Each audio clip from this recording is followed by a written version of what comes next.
December 21 நமது அனுதின மன்னா ஊழியங்களின் வாழ்த்துக்களுடன் இன்றைய நற்செய்தி. நம்பிக்கையின் ஒளி. இன்றைய வேதாகம பகுதி சங்கீதம் 42. மானானது நீரோடைகளை வாஞ்சித்து கதறுவது போல தேவனே, என் ஆத்துமா உம்மை வாஞ்சித்து கதறுகிறது. என் ஆத்துமா தேவன் மேல், ஜீவனுள்ள தேவன் மேலேயே தாகமாயிருக்கிறது. நான் எப்பொழுது தேவனுடைய சந்நிதியில் வந்து நிற்பேன்?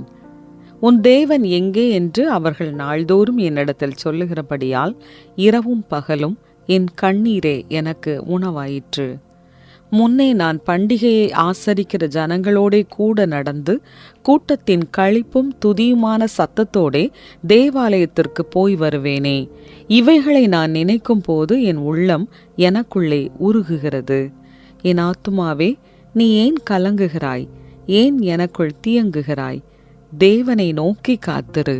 அவர் சமூகத்து ரட்சிப்பின் நிமித்தம் நான் இன்னும் அவரை துதிப்பேன். என் தேவனே, என் ஆத்துமா எனக்குள் கலங்குகிறது.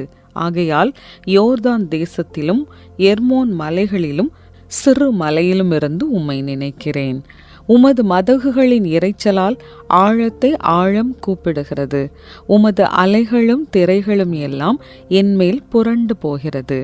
ஆகிலும் கர்த்தர் பகற்காலத்திலே தமது கிருபையை கட்டளையிடுகிறார். ராக்காலத்திலே அவரை பாடும் பாட்டு என் வாயில் இருக்கிறது. என் ஜீவனுடைய தேவனை நோக்கி விண்ணப்பம் செய்கிறேன். நான் என் கண்மலையாகிய தேவனை நோக்கி, ஏன் என்னை மறந்தீர்? சத்துருவினால் ஒடுக்கப்பட்டு நான் ஏன் துக்கத்துடனே திரிய வேண்டும் என்று சொல்லுகிறேன். உன் தேவன் எங்கே என்று என் சத்துருக்கள் நாள்தோறும் என்னோடே சொல்லி என்னை நிந்திப்பது என் எலும்புகளை உருவ குத்துகிறது போல் இருக்கிறது. என் ஆத்துமாவே, நீ ஏன் கலங்குகிறாய்? ஏன் எனக்குள் தியங்குகிறாய்? தேவனை நோக்கி காத்திரு. என் முகத்திற்கு ரட்சிப்பும் என் தேவனுமாயிருக்கிறவரை நான் இன்னும் துதிப்பேன். குறிப்பு வசனம்: தேவனை நோக்கி காத்திரு.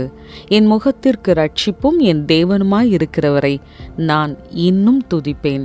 சங்கீதம் 42:11.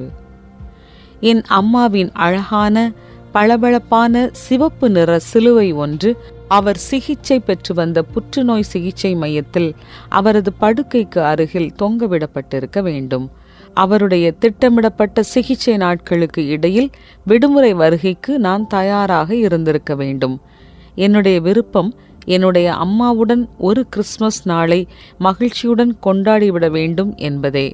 ஆனால் அதற்கு மாறாக என் அம்மா சிகிச்சை பெறும் அந்த தருணத்தில் நான் என்னுடைய வீட்டில் இருந்தேன்.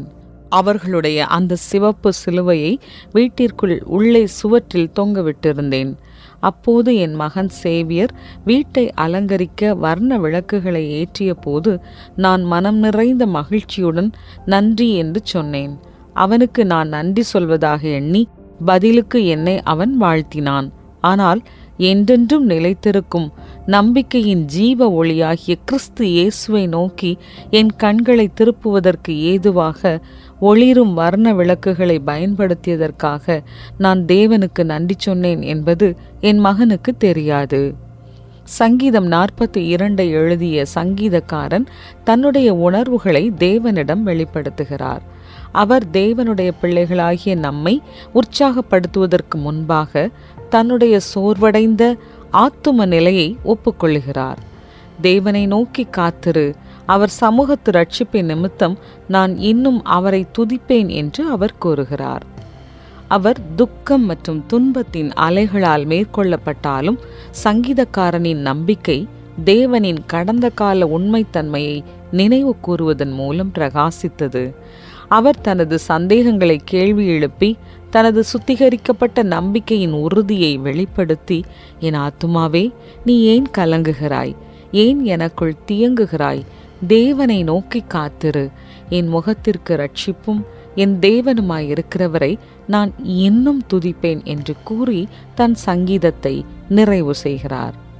நம்மில் பலருக்கு கிறிஸ்துமஸ் பருவம் மகிழ்ச்சியையும் துக்கத்தையும் சேர்த்தே அளிக்கிறது. இந்த கலவையான உணர்வுகளும் மெய்யான ஒளியான இயேசுவின் வாக்குறுதிகளின் மூலம் மீட்கப்படக்கூடும். கிறிஸ்துமஸை கொண்டாடும் போது துக்கமான தருணங்களை மேற்கொள்வதற்கு இயேசு உங்களுக்கு எப்படி உதவினார்? இந்த பண்டிகை நாட்களில் துக்கத்தில் இருக்கும் ஒருவரை நீங்கள் எப்படி ஆதரிக்க முடியும்?